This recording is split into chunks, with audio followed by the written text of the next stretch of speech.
Good afternoon, everyone. I actually oversee the education for the ASEAN region for the Association of Chartered Certified Accountants. And I consider myself as half Vietnamese because I visit Vietnam so often, just that I have not managed to master the language as of now, but I'm trying very hard on that. I'm actually cautious about the time challenge that we have, and I'm trying to keep my presentation short and nice. Yeah. What I'll be sharing with you is the importance of governance in order to retain the relevance and rigor of an examination. And I'm speaking very much from the professional accountancy education perspective. This basically is the outline of my presentation. I will bring you through the domains of professional accountants, and we'll move on to look into the competencies that's expected from stakeholders and important area of quality assurance that we will need to pay attention to. And I'll be sharing with you also some of the successful model that have been in place that we work with higher education institutions. Before moving into the contents proper, I just thought it is good for us to really understand the domains of professional accountants. If you really look at the diagrams here, you will notice that the capacity and the role of a finance professional when they actually enter into the workforce are quite wide-ranging, and it is really diverse. I mean, it can range from business accounts, moving on to strategic support, business strategy, finance strategy, enterprise governance, even to certain extent information strategy. While we actually recognize that there is rooms that there needs to be room for specialization, it is also important for a finance professional to obtain a rounded knowledge, because essentially these areas are all interrelated. And therefore, there's this concept of ensuring a qualification needs to produce and prepare graduates to be a complete finance professional.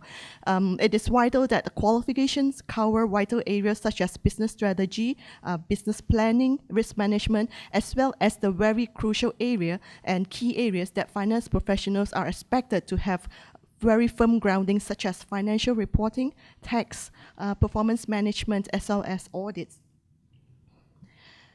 Employability, this is a term that's very frequently discussed, and essentially it all boils down to what are the competencies that our stakeholders are really looking at in finance professional. And this is really the fundamental and essential elements governing the design of a qualification, because this really links the accounting education to the needs of the profession. Let me just share with you this competency framework that has been developed from consultation process that we have carried out with our stakeholders, particularly employers, members, and regulators. If you will notice that after the consultation process, the competencies that is expected that our employers and stakeholders expect to see in a finance professional really groups into these 10 key competencies, and it is really made up of technical competencies as well as non-technical competencies here. If you look at the bubble that's highlighted in white, those are the technical competencies that is actually built into the design of the content of accounting education. And the rest, the professionalism and ethics, is actually the heart of the profession. It is the very existence of the profession, and it is important that this is built across the qualification. And I'm going to share with you how these competencies are delivered in an integrated model embedded within a professional qualification. Okay, these competencies are really built from a set of international standards. We are talking about adherence to best practice and international standards. The IFAC, International Federation of Accountants, is the global organization for professional accountants, and it is made up of 179 members and associates from 130 countries, and it represents 2.5 million of professional accountants worldwide. IFAC issues various standards, and one of those standards that they issue is the International Education Standards. If you were to look at the standards here, you will notice that it actually spans across education, from initial entry requirements, initial stage of education, right to the stage of completion of the qualification of education, to the stage where an individual enter into the profession. So it covers initial entry requirements, Moving on to the contents of the accounting curriculum. It defines general allocations that's required in a professional accountant. This is very much related to soft skill area.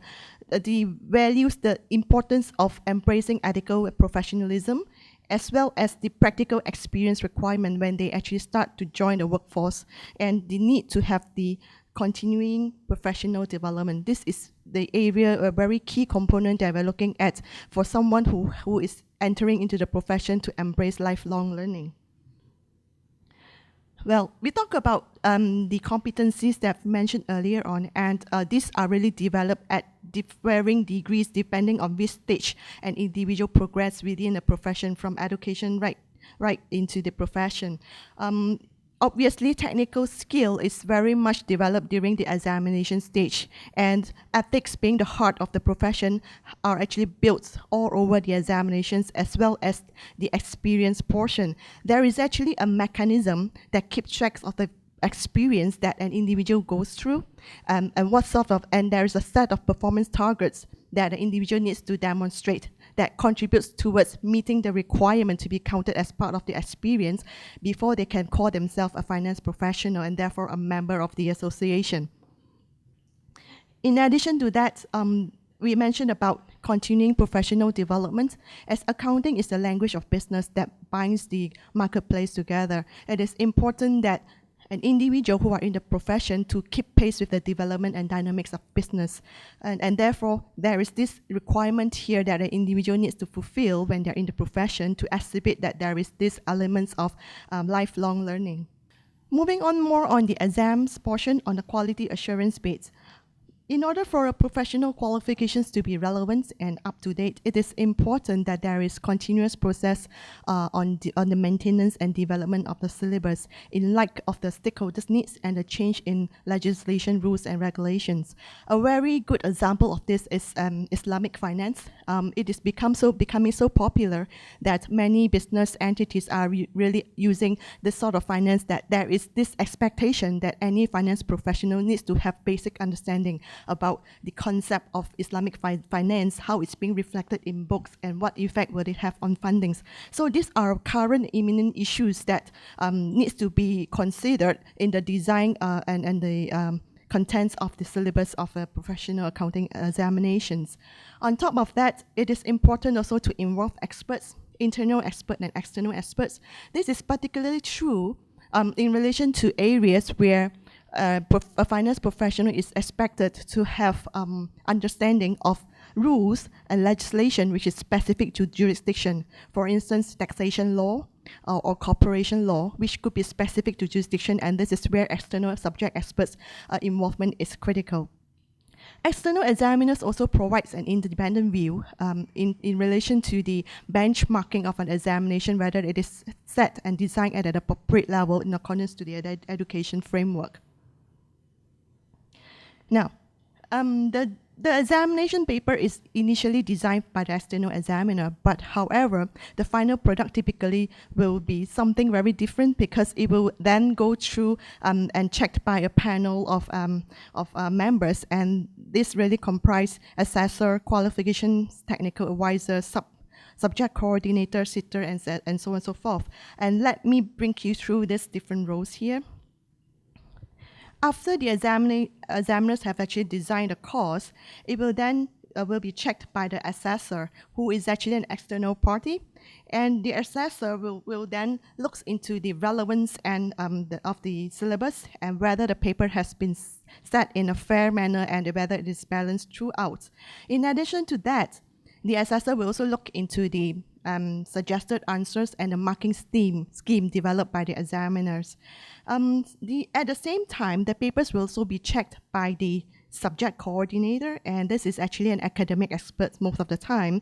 And the role of the subject coordinator is to ensure that the exams are set at appropriate levels and it is consistent in terms of its level of difficulty with the previous examinations, and to avoid any overlap with topics included in other papers. Qualification technical advisor is actually a full-time staff of the association, and the role of this qualification technical advisor is critical to the quality assurance, in the sense that there is a tedious technical check on the questions that's being designed by the examiners. And at every stage of this production process, the internal team will work with the external team hand in hand to finalize the set of examination papers. And ultimately, it will be sent to a group of individuals that call themselves as sitter to run dummy run on the tests to really moderate. It is actually very much a moderation process to really obtain feedback from this sitter on the level of difficulty and appropriateness of which the questions are being set. This diagram here actually shows you a pretty high level of the production process of the examination.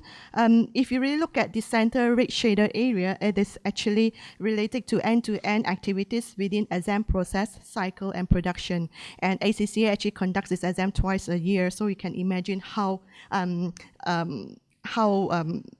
much work that's involved in that process. Of course, there are also different layers of governance within this process. The exam process group looks into the governance of the operational planning, contingency planning, and risk and issue management. And of course, it follows with another layer of oversight from the operational process group and the executive team. So much so that I've mentioned about this internal regulation, internal governance process that we have. We are also subject to external regulators as external scrutiny. And the reason for that is because ACCA is a member of the International Federation of Accountants, and therefore there is this members' obligations that we need to adhere, including adherence to the education standards.